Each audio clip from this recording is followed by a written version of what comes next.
What up? Today I want to talk about something that obviously has to do with basketball, but has a little bit more to do with respect and respect for people in general.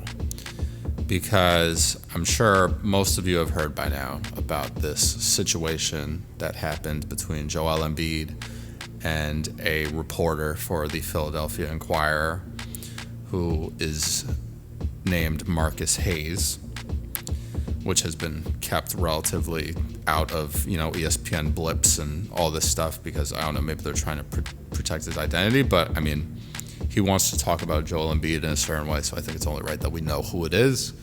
So I, did myself a service and kind of looked into what happened in this situation. And so what you guys have probably heard is that Joel Embiid shoved a reporter during post-game coverage, or maybe it was pre-game coverage, I'm not really sure. But Joel Embiid shoved a reporter, namely because the reporter had made an article or a statement basically mentioning Joel's son and Joel's brother who passed away. So obviously a big thing that comes up in a lot of these things when people are getting personal about athletes is that it's kind of an unwritten rule that you should not bring someone else's family into it. It's just, in sports, your family doesn't have much to do with it. If you want to bring up their family in a positive light, that's different. But using their family as basically a comparison to someone's success, or using them as a reason why you haven't had success, is kind of messed up, especially when you're talking about a relative of somebody who has passed away. And just to boil it down to the simplest of things, athletes at the end of the day are people. Everyone is human. So I can understand for younger people and people that aren't around, celebrities or things like that. I can understand when, you see someone on TV all the time, it makes them seem like they're not real, right? But they are real people. But for a reporter who I believe is 40 or 41 years old, so he's older than Joel Embiid. He's clearly lived a bunch of life, so he should have plenty of experience. For him to kind of act like this guy doesn't have feelings or doesn't have, mental health to take care of, it's insensitive and it's really messed up. And I think this is a good time to kind of address that, mental health for athletes is very important. Athletes and celebrities and tons of famous people, have to read YouTube comments or, tweets about them, or just tons of things. People are always going to poke and prod at them. And even myself, right? I make videos about the NBA and I talk about players, but I try not to make it about things that would be damaging to certain players, mental health or things like that. I never want to be insensitive to somebody, especially when, I'm not in these locker rooms. I'm not necessarily at a ton of NBA games, so I don't always know the full story. All I know is what I hear and, from people that tell me things, and I can do my own research, but that's about it. So I'm always willing to stand up and be like, hey, I'm wrong. I didn't necessarily say the right thing, whatever. But a lot of sports journalists, writers, pundits, all of that stuff, they don't want to admit they're wrong. And they also sometimes say things in order to get a reaction, which is just part of journalism as a whole at this point. It's a lot of what we go through in today's world. You open up your phone and there's always someone saying something, whether or not it's true, who knows, but people address a lot of things in the form of shock value in order to generate views or garner attention and things like that. And for some it works and it's not harmful to people, so they continue to do it. But for others, it can be harmful to people, and then they get into altercations, whether it's verbal or physical, that leads to a downfall to either their platform or the person that they're attacking's platform. And it shouldn't be like that. So let me give you guys an idea of what's really going on, because I didn't really know what happened. All I heard was that Joel Embiid shoved some guy. He mentioned his son and his brother or whatever. So I'm looking at a tweet right now, which came from a guy named Sam Vicini, who basically posted the snippet that I believe was published by Marcus Hayes. And Sam is criticizing it, obviously, but he has the snippet in here. So I'm going to read what he posted that apparently is what Marcus Hayes wrote.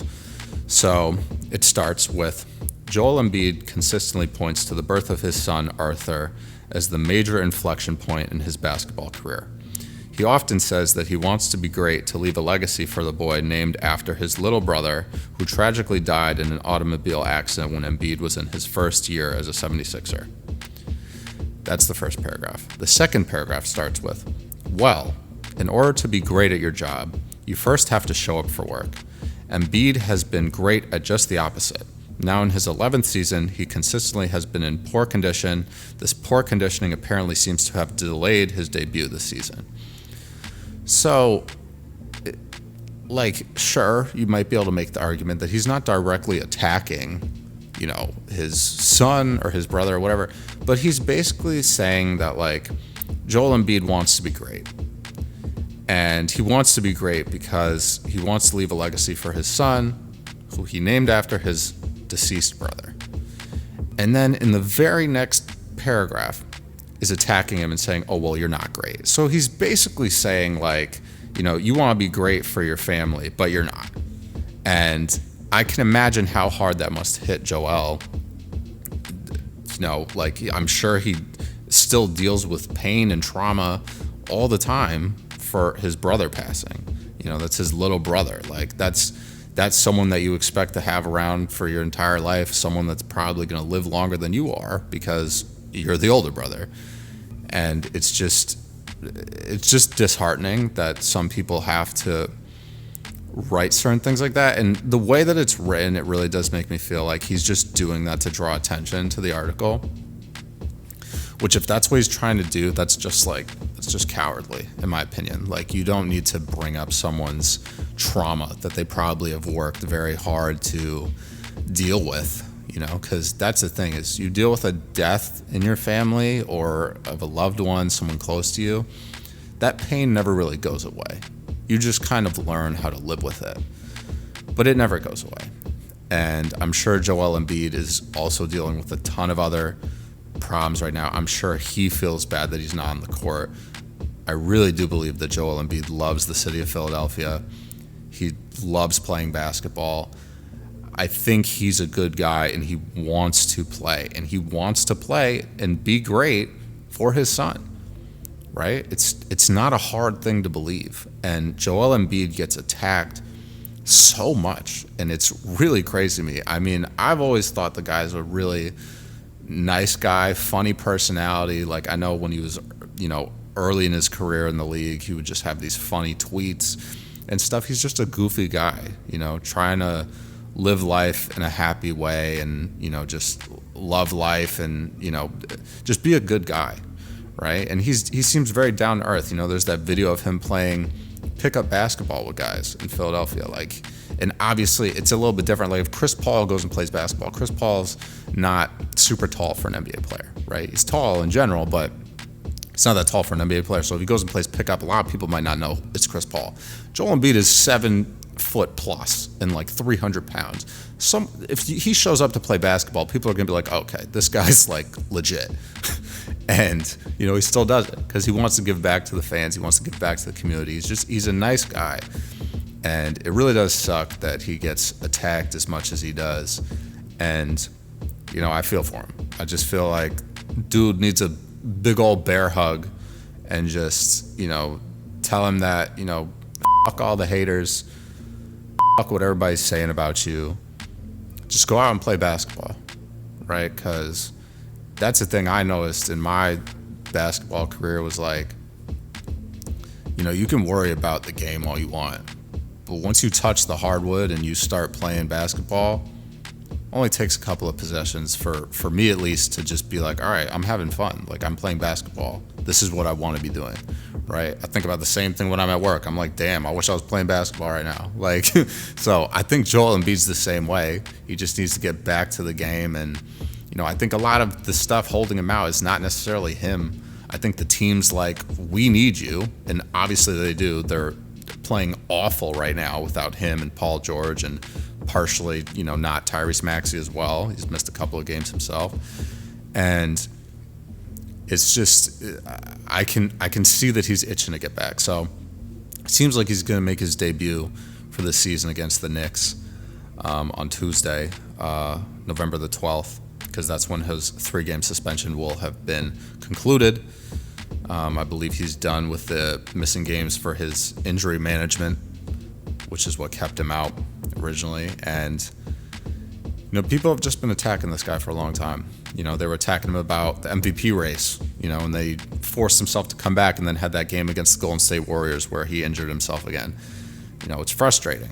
I can imagine it's frustrating, especially when you're a star player in this league, MVP caliber player in this league year after year.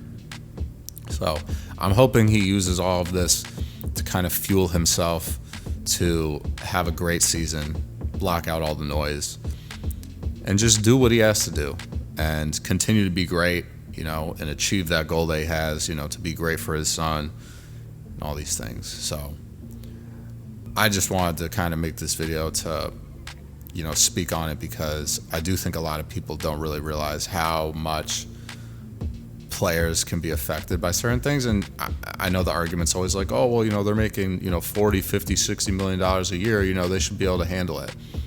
Yes, they should, but it's also, they're going to deal with it regardless, right? They're going to deal with it. It's their job to play basketball. They're going to continue to play basketball. But at the end of the day, you don't need to say hurtful things to someone, especially when it has nothing to do with basketball, like mentioning, someone in their life that's passed away. It's just not necessary, especially when you're doing it to basically get clickbait and things of that nature. It's not necessary. So there's a way for us to interact with each other in a positive and healthy manner and not offend people. It's okay to voice your opinions, but you don't have to bring personal issues into it. So that's all I really wanted to talk about.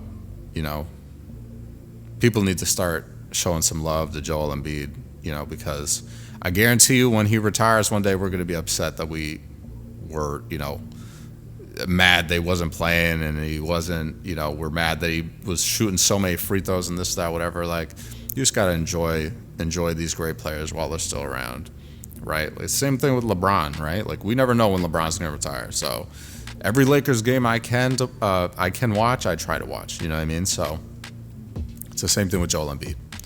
So let me know what you guys think. I'd love to get your take on the situation. What do you think about mental health in the NBA, or in all professional sports? Let me know. Leave some comments. If you want to support the channel, leave me a like. Hit the subscribe button if you're not already subscribed. Turn on your post notifications. If you didn't like the video, leave me a dislike. Let me know how you really feel. I won't be offended, I promise. So I'll catch you guys with the next one. Stay safe. Take care of yourselves. Be easy. Peace.